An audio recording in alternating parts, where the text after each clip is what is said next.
Hail and welcome, this is Flavius from the Coven of the Open Mind.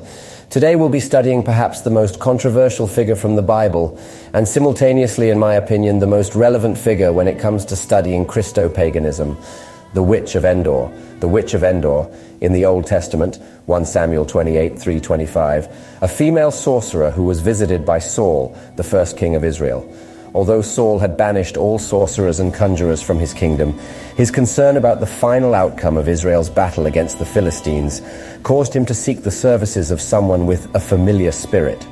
When his servants told him of such a woman at Endor, he disguised himself and visited her that night. He asked her to conjure up the spirit of the prophet Samuel to tell his fortunes. When the woman reminded him of the law against practicing her art, he assured her that she would be protected. The woman accordingly conjured up a spirit identified by Saul as Samuel. The spirit informed Saul that he and his 3 sons would die in battle the next day, and that the Israelites would fall to the Philistines. It should not be troubling that the scene of Saul's visit to the medium at Endor is out of place chronologically in to this pericope, Saul is in pursuit of David. Saul's intent is to kill him, and even though David is able to sneak to Saul's side while he sleeps, he will not kill Saul. Joab's brother Abishai goes with David and urges him to take Saul's life, but David proleptically replies, "He shall go out to the battle and perish." To escape Saul, David joined the Philistines and was soon made the bodyguard of Achish of Gath.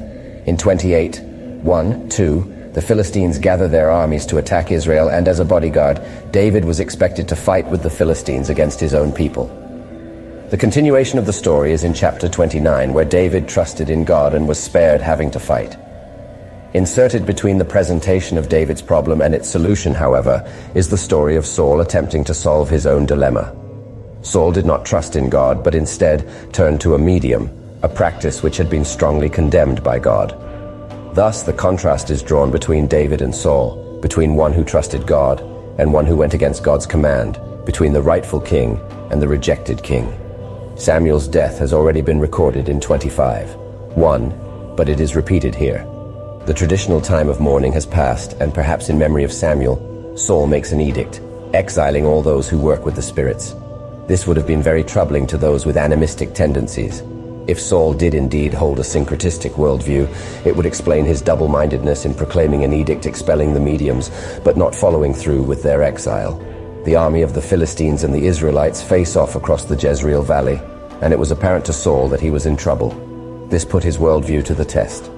At first he calls out to God for help, but God is silent, so it seems that in Saul's mind, his next option is to turn to the spirits, specifically the ancestral spirit of Samuel. This is exactly the kind of syncretism found among the Ningaram people. They like very much the idea of a benevolent God who loves them and desires to do good towards them, especially in the face of some very malevolent spirits. But when God doesn't do what they want him to do, they are soon back to the spirits. One of the author's best Bible school students had a son who had been ill for some time. The student prayed, then the church leaders prayed, and when that didn't work, they poured oil on the young boy's head and prayed some more.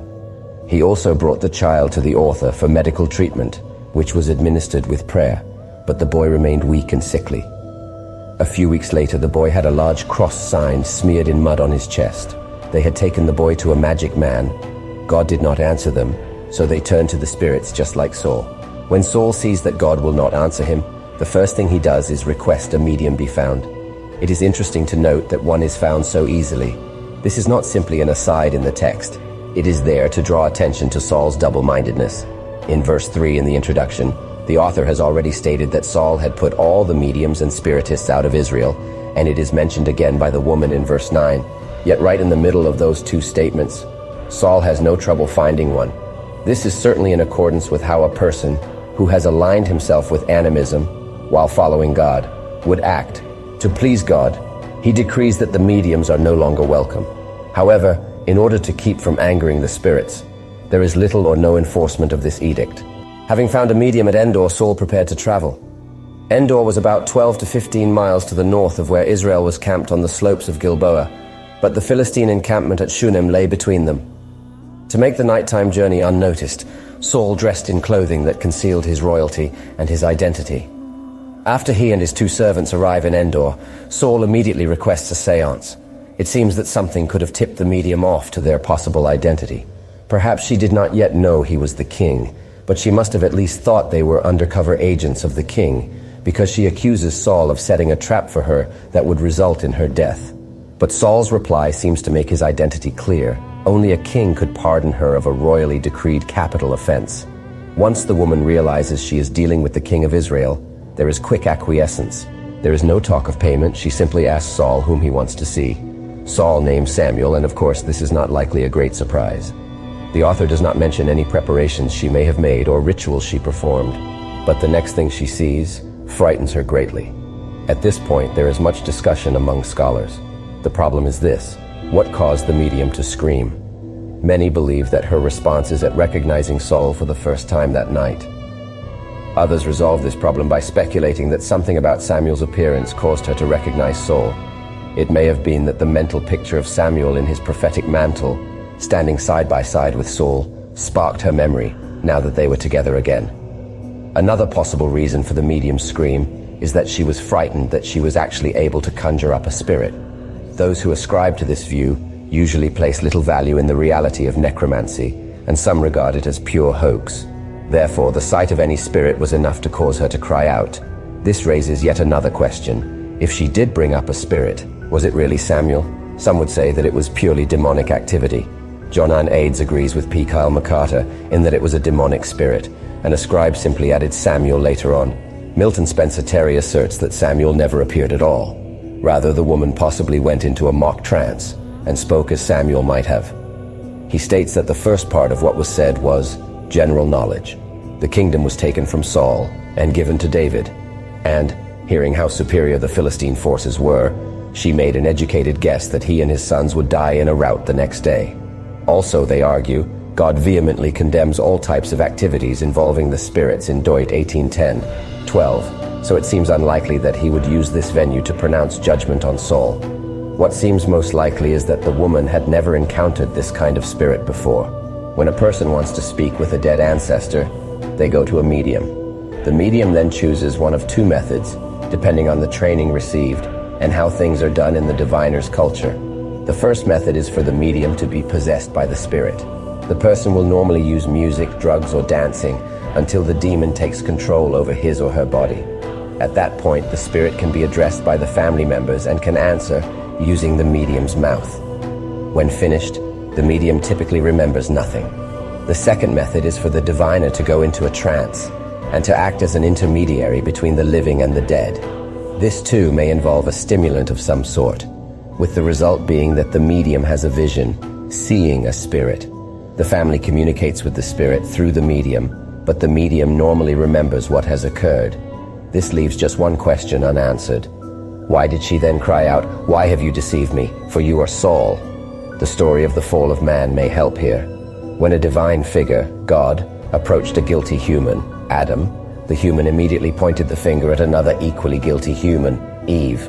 That human in turn pointed the finger at the serpent. Here, when a seemingly divine being, Samuel, appears to a guilty human, the woman, she likewise points the finger at another equally guilty human, Saul. It would be much like a schoolteacher turning the corner to find two students in a scuffle. The first one to see her immediately shouts, "He started it!" In 1 Sam 28:12, only the words are different. "You tricked me." Saul, much more interested in what she saw than whom should get the blame, quiets her down and asks for a report. She replies that she saw a spirit. Saul asks for more details, and she tells him she saw an old man wearing a robe or mantle. This robe was indicative of social standing or prosperity. It was something the royal and the rich wore. Saul realized that this was Samuel and bowed down to the spirit that had come up. This passage is rooted in animism, yet it is often interpreted apart from it. We've looked at Saul's visit to the woman at Endor, not only in the light of necromancy, but also through the eyes of animistic beliefs. As the study progressed, it became clear that Saul was viewing the events in just that way, through the eyes of an animistic worldview. He expelled the mediums and spiritists to make God happy, but did not follow through and actually remove them because he did not want to anger the spirits. Also, when God didn't answer him, he turned to a diviner. An animist would understand these actions. It also helps in understanding the woman's reaction to seeing the spirit. It was not that she had not seen one before. She probably had, at least in a vision. More likely, she had not seen one externally before, nor would it be hard for an animist to understand why she pointed quickly to Saul when the spirit showed up. She wasn't sure where it came from, but she didn't want to share Saul's jeopardy. The Bible is a book that spans cultures, and the story of the Witch of Endor is one that specifically proves just that point. It's worth nothing that Saul, a prophet of God, turns to a witch for help, and it is exactly this very event in the Old Testament that blends two different worlds into one, Christianity and paganism. That's all there was for today. I hope you enjoyed the video, and I hope you learned something new. Let me know in the comments if you have any questions, and see you next time. Blessed be.